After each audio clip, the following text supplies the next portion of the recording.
Hey everybody, so there are a number of NHL teams off to very good starts this season, and there are a number of surprising teams that are off to good starts this season that we weren't exactly expecting much from this year, but they've actually come out of the gate pretty strong. And one of those teams that we're going to talk about here today is the Anaheim Ducks.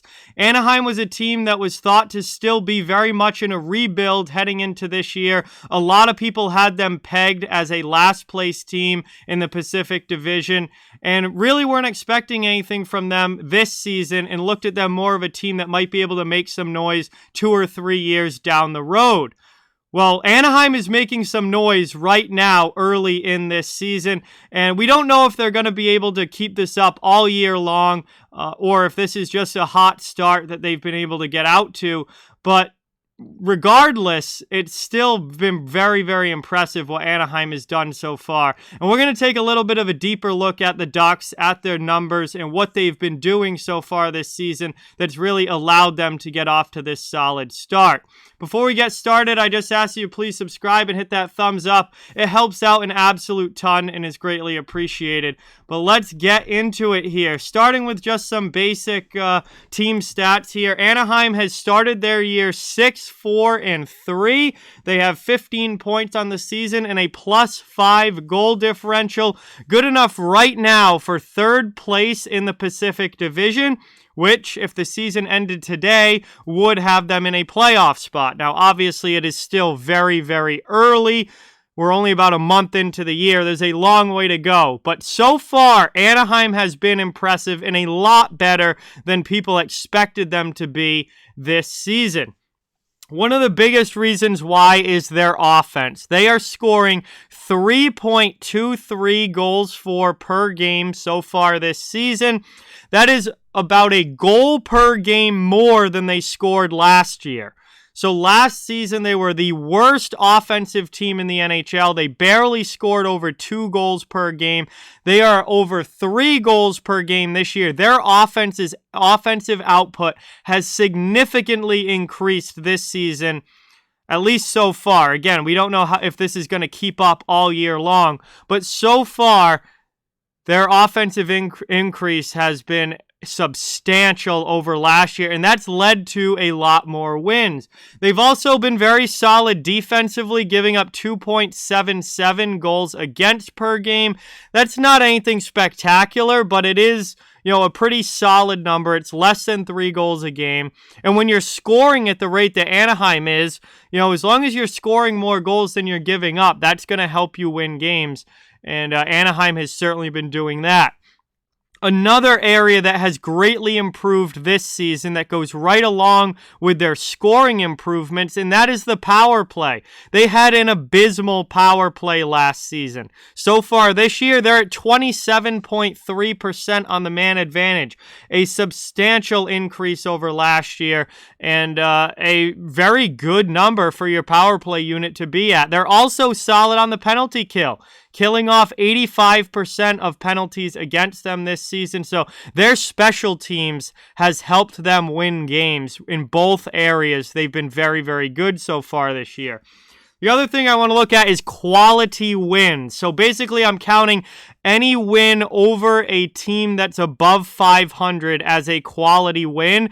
Anaheim has 6 wins on the season. 4 of those 6 wins are quality wins. They've beaten Winnipeg, they've beaten Calgary, they've beaten New Jersey, and they've beaten St. Louis. So this is a team that is showing up against tough opponents and finding ways to win games against tough opponents. 4 out of their 6 wins are against teams that are above 500. So, they're coming out and they're playing well in games that are big games and that they need to play well in.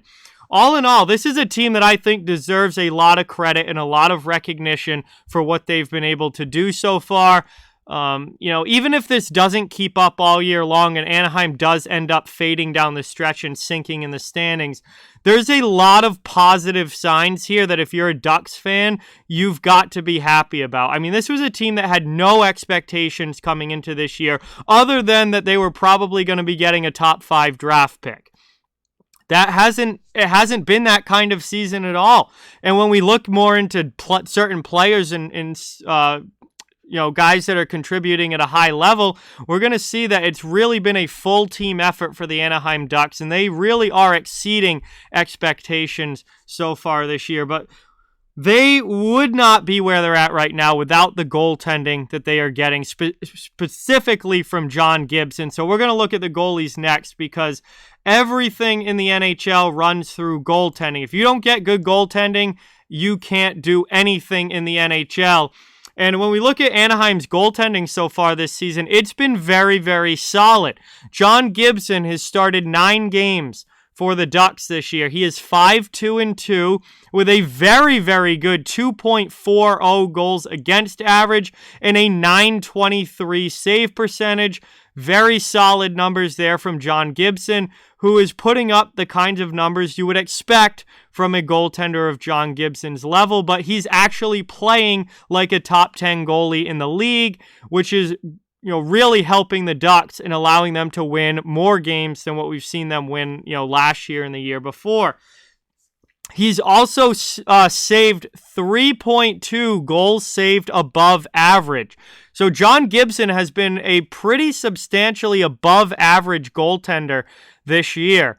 Early on. This is only a 9-game sample size, but he has been an above-average goaltender, putting up very, very solid numbers and making a lot of big saves for the Ducks. His backup, Anthony Stolarz, has started 4 games this year. He's gone 1-2-1 in those 4 games with a 2.98 goals against average and a .912 save percentage, and his goals saved above average is exactly 0, which means Stolarz has been pretty much exactly average this season.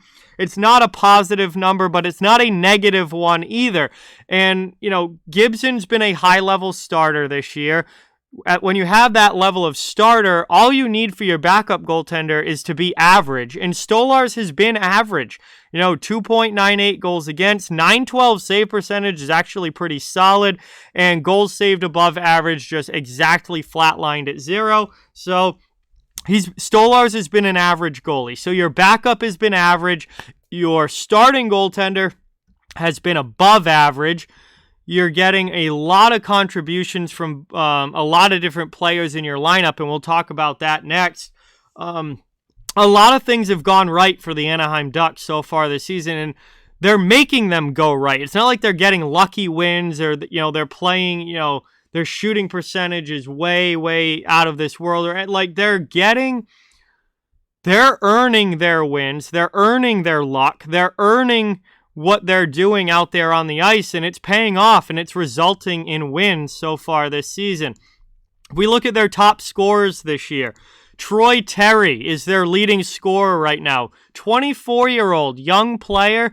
This is overall a fairly young team, or at least a good mixed team with some very young guys and some veteran guys. But Troy Terry, in 12 games played, has 8 goals, 6 assists for 14 points. I believe he's on an 11-game point streak right now. Terry has been absolutely phenomenal to start this season. Defenseman Kevin Shattenkirk. Feels like it's been a year or two since we've heard the name Kevin Shattenkirk, but he's actually had a very, very good season for Anaheim this year. 13 games played, 3 goals, 9 assists, 12 points. He's almost a point per game on the back end so far this year. It's been a very good year for him. Ryan Getzlaf, the captain. He's getting up there in age now, but he has not shown any signs of aging this season. He's got 13 games played, 1 goal, 10 assists already for 11 points. And Adam Henrique, another veteran forward, is playing like New Jersey Devils Adam Henrique. He's got 13 games played, 5 goals, 6 assists, 11 points. Defenseman Cam Fowler is off to a solid start. 13 games played, 1 goal, 8 assists for 9 points. And then another young guy forward, Isaac Lundestrom, 13 games played, 2 goals, 7 assists, 9 points for Lundestrom this year. They're getting contributions from forwards. They're getting contributions from defensemen. They're getting contributions from veteran players. They're getting contributions from young players. It has been a total team effort for the Anaheim Ducks.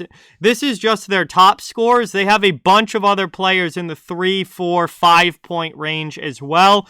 Every line is producing. Every line is helping out. And they're really just getting contributions from everyone in their lineup, up and down the depth.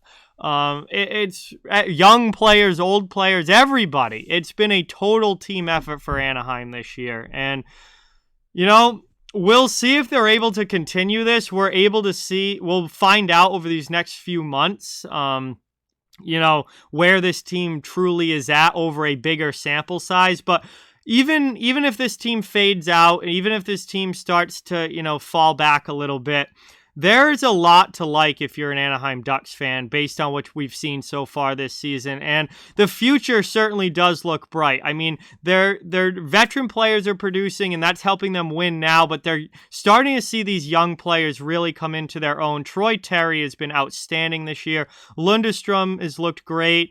Zegras unfortunately got injured from that hit from Cedric Paquette, but, I think Zegras over the course of this year is going to prove that he's certainly a star in the making. I think Drysdale's going to continue to get better this season. He's got 4 points so far. He's certainly going to add to that. There is a very bright future here with the Anaheim Ducks. And if you can continue to get the veteran contributions as these young players get better, this could be a very dangerous team. So I just thought that Anaheim deserves some credit. They deserve to be talked about. They deserve some recognition for what they've been able to do this season, because this was a team that had very, very low expectations heading into this year. And for them to come out and have 6 wins already and be above 500 and be in a playoff spot right now about a month into the year, that's a lot better than where we thought they were going to be, sitting down in last place with maybe 3 wins or 4 wins at this point.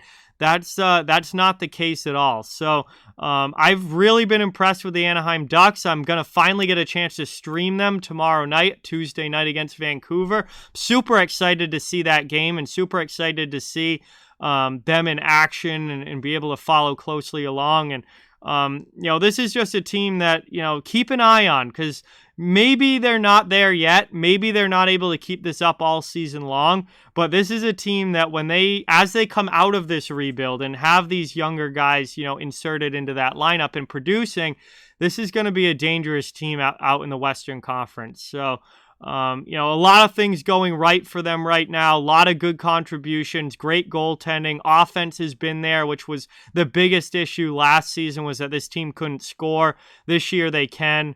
A lot to like with the Anaheim Ducks so far this season, but just wanted to touch on them, give them some recognition, and they're going to be an interesting team to watch over these next few weeks to see if they start to decline a little bit or if they're able to keep going and keep this up and keep pushing in the Pacific Division.